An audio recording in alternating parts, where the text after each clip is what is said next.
Hello students, welcome to my channel. और students, आप सभी को जैसा कि पता ही चल चुका है कि मध्य प्रदेश कर्मचारी चयन मंडल भोपाल द्वारा आपके लिए वैकेंसीज खोल दी गई हैं। मतलब अब आपके लिए एक ऐसा मौका मिलने वाला है कि आप कितनी है अच्छी तैयारी, क्योंकि 4-5 साल से आप तैयारी कर रहे हैं, तो अब आप बहुत अच्छी तैयारी करके अब आप जॉब हासिल कर सकते हैं, और वो भी लगभग 3-4 महीने में आप जॉब हासिल कर सकते हैं। और ये परीक्षाएं अब होंगी, क्यों?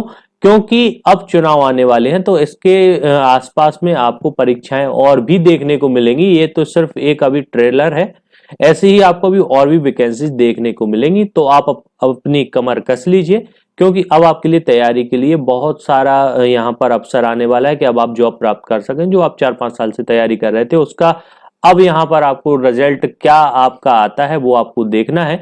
तो इसके लिए आप और अच्छी तैयारी करिए और एग्जाम्स में आगे बढ़िए। आज हम बात करते हैं जो वैकेंसी आई है। हालांकि व्हाट्सएप के माध्यम से आप सभी के पास इंफॉर्मेशन पहुंच जाती है, क्योंकि व्हाट्सएप आप सभी को जैसे ही वैकेंसी आई होगी आपके मोबाइल पर आ गया होगा, और सभी कोचिंग्स ने भी आपको बता दिया, और यूट्यूब पर भी इनफ कंटेंट इसके रिगार्डिंग डल चुका है। लेकिन हम बात करेंगे इसमें सिंपल एंड शॉर्ट बात करना है, कम समय में इसका सार क्या है, इस वैकेंसी के लिए हमें क्या देखना है, आज हम इस वीडियो में बात करने वाले हैं। तो वीडियो में लास्ट तक बने रहिए। देखिए स्टूडेंट्स, समूह 2 उप समूह 4 सहायक संपरीक्षक, सहायक जनसंपर्क अधिकारी और बहुत सारी यहाँ पर वैकेंसीज दी गई हैं। अभी यहाँ पर कुछ ही दी हैं, नीचे आप पढ़ेंगे तो बहुत कुछ आपको देखने को मिलेगा। सबसे पहले आप इस पीडीएफ को वीडियो के डिस्क्रिप्शन में लिंक है, डाउनलोड कर लीजिए। पहला काम, जैसे ही आप ओपन करें, आवेदन पत्र भरने की प्रारंभिक तिथि तो 5/1/2023 है। मतलब जनवरी से फॉर्म भरना स्टार्ट होंगे और जनवरी की 19 तारीख को फॉर्म भरना बंद हो जाएंगे। सुधार करने की तारीख 24 जनवरी 2023 रहेगी। हालांकि इसमें कुछ चेंजेस आ सकते हैं, क्योंकि यहाँ पर आगे चुनाव आने वाले हैं, आचार संहिता लगेगी, फिर कोई भी अनाउंसमेंट नहीं हो पाएगी। तो ये बहुत जल्दबाजी में ये दिया गया है, और हो सकता है ये चेंजेस आते रहें, तो इस पर अभी हम बात बाद में करेंगे।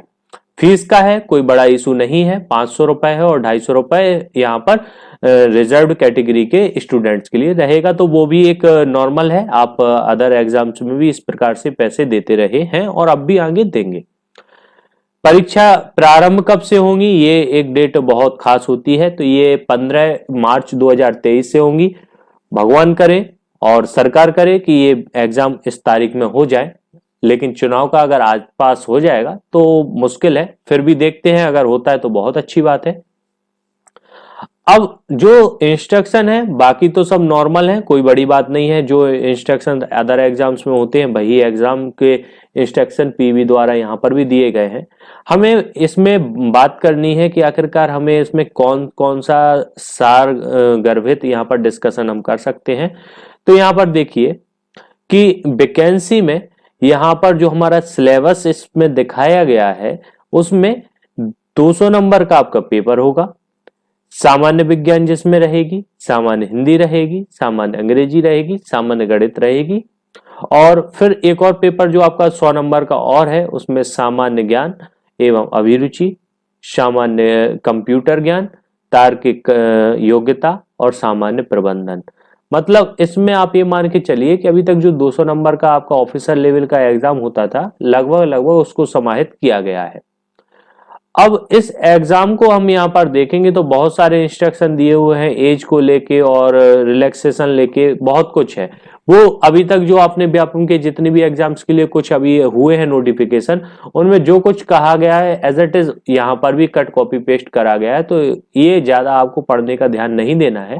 जो इंस्ट्रक्शन व्यापम के और भी रहे हैं एग्जाम्स में, वह इंस्ट्रक्शन यहाँ पर है। हम यहाँ पर रिजर्वेशन की बात करें तो अनुसूचित जनजाति को 20%, अनुसूचित जाति को 16%, ओबीसी को 27% और ईडब्ल्यूएस को 10% का यहाँ पर आरक्षण यहाँ पर देखने को मिल जाता है। स्टूडेंट्स, यहाँ पर मुख्य बात जो है, इसमें एक आपको एक कॉमन एग्जाम है ये, इसमें वैकेंसी में बहुत सारे विभागों के लिए एक साथ यहाँ पर वैकेंसी में एग्जाम करवाया जा रहा है। इसको बड़े ध्यान से पढ़ना है आपको, क्योंकि ये बहुत आवश्यक है। इसके बाद में जैसे ही आप इसको पढ़ते हैं उसके बाद में थोड़ा सा और जब नीचे आएंगे तो यहाँ पर एक एक विभाग के बारे में जानकारी दी गई है। जैसे अनुवादक, इसमें 15 पद हैं। ऐसी ही बहुत सारी वैकेंसीज हैं। अब क्योंकि इस प्रकार से वैकेंसी दी गई हैं तो आपको सबसे पहले जो मुख्य काम है वो है कि आप पहले तो या तो सिस्टम पर बैठिए, कंप्यूटर पर बैठिए, एक वर्ड फाइल में आप किन किन विभागों के लिए एलिजिबल हैं। क्योंकि अब जैसे ये अनुवादक का है तो यहां पर इन्होंने कहा है कि विधि में स्नातक होना चाहिए। अब भाई आपने तो बीकॉम, बीएससी या बीए करा है, लेकिन यहां पर तो विधि स्नातक मांग रहे हैं, तो आप सबसे पहले इसी से बाहर हो जाओगे।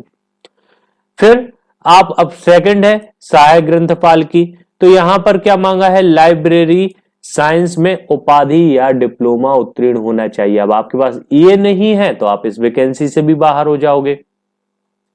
ग्रंथालय सहायक, इसमें भी उन्होंने लाइब्रेरियन का कोर्स मांगा है, तो आप इससे भी बाहर।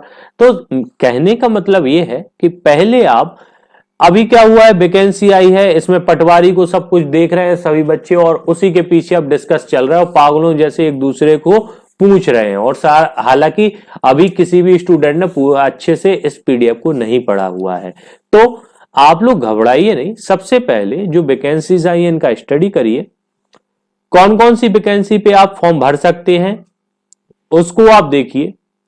फिर आपको जब आप फॉर्म भरेंगे तो वहां पर प्रायोरिटी देनी पड़ेगी कि किस वैकेंसी के लिए आप फर्स्ट बार प्रायोरिटी दोगे, सबसे टॉप पर आप किस वैकेंसी को रखोगे। तो हालांकि सभी का है कि सबसे प्रायोरिटी पे तो पटवारी रहेगा, उसके बाद अदर देन वैकेंसीज रहेंगी, तो उन अदर देन वैकेंसीज में आपको सबसे ज्यादा पद किस वैकेंसी पे आपको उसको सिलेक्ट करना चाहिए। तो इसके लिए सबसे बेस्ट है, अब आप पीडीएफ में ही सर्कल नहीं बनाने लगना कि यहां पर ये, जब फॉर्म भरने जाओगे कंफ्यूजन होगी। तो क्या करें हम, आप सबसे पहले इस पीडीएफ को आराम से पढ़िए।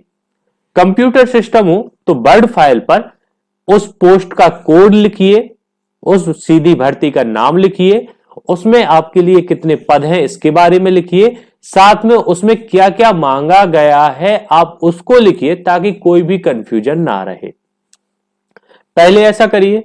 फिर जिसमें पद ज्यादा हो उसको प्रायोरिटी पे रखिए। जिसमें आपको लगता है कि इसमें बहुत अच्छा काम है, आपको पसंद है, तो उस विभाग को पहले प्रायोरिटी पे रखिए, जिससे आपको जब फॉर्म भरने जाएंगे कंफ्यूजन नहीं होगी। क्यों, अब प्रायोरिटी की बात क्यों, अगर आप प्रायोरिटी जैसे गलत भर देंगे ना तो आपके नंबर कितने ही ज्यादा हों, लेकिन जिसकी प्रायोरिटी जिस नंबर पर होगी वहां के बच्चों को देखा जाएगा। उसके बाद आपको जितने नंबर पर आपने उस विभाग को प्रायोरिटी दी होगी वहां पर आपका अगर सिलेक्शन हो सकता है तो आपको मिलेगा, वरना आपको नहीं मिलेगा। इसलिए प्रायोरिटी बड़े ध्यान से देखकर तभी आपको फॉर्म को फिलअप करना है। देखिए ये सभी विभागों के दिए हुए हैं, जिस विभाग से संबंधित आपके पास में सर्टिफिकेट्स हैं, शैक्षणिक योग्यताएं हैं, आप उन्हीं को भरिए।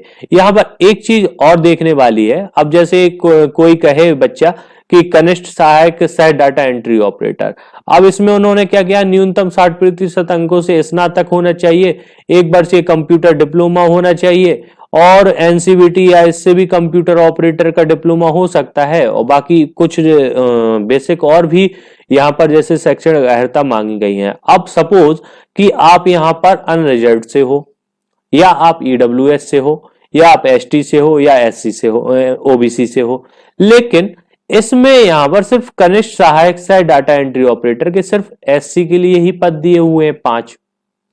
अब यहां पर अनरिजर्व्ड के लिए ईडब्ल्यूएस और अनुसूचित एसटी और ओबीसी के लिए पद ही नहीं है। अब आप इस वैकेंसी को लिख भी लोगे अपने पास में तो क्या होगा, क्या आप उस पद के लिए आपके कोटे में, आपके जो आपका है जिससे आप आते हैं जिस कोटे से, वहां पर इसमें वैकेंसीज है, ये भी आपको देखना है। तो क्रॉस चेक करिए कि जो अर्हता मांगे वो तो कंप्लीट हो ही, फिर यहां पर कितनी पद आपके लिए दिए गए हैं वो भी आपको देखना है, उसके हिसाब से आप सिलेक्ट करिए। देखिए स्टूडेंट्स, आज से नोटिफिकेशन आ जाए तो आज से आपको तैयारी नहीं करना है, और ना आप ऐसा पागलपन कीजिएगा। आज तो सिर्फ आप समझिएगा, इस पीडीएफ को ध्यान से पढ़िएगा, एक एक पेज को सार निकालिएगा, फॉर्म भरने की स्ट्रेटेजी बनाइएगा, कब फॉर्म भरना है, कौन सा पद सिलेक्ट करना है, पूछ लीजिएगा 1-2 दिन में। फिर बात आएगी जब सिलेबस की, तो सिलेबस के लिए कुछ बुक्स आने दीजिए, उसके बाद आप प्रिपरेशन करिए। अभी किसी भी, देखिए किसी भी इंस्टीट्यूट के लिए, किसी भी यूट्यूबर के लिए, किसी भी टीचर के लिए पहली बार इन वैकेंसियों के लिए 200 नंबर का पेपर आ रहा है। किसी के लिए ऐसा नहीं है कि बहुत पहले से आते रहे हो तो उनको बनाने के लिए कोई दिक्कत नहीं। सभी अभी इंतजार करके 10 एक दिन में आपको बहुत कुछ जानकारी देने वाले हैं, तो आप उनका वेट करिए, ठीक है ना। अब ज्यादा समय ना खराब करते हुए, ये वैकेंसी उस पे डिस्कशन हो गया है, हम आते हैं मेन मुद्दे पे, जो पटवारी, क्योंकि सबसे ज्यादा हल्ला बोल किस में रहेगा, तो वो रहेगा आपका पटवारी पे।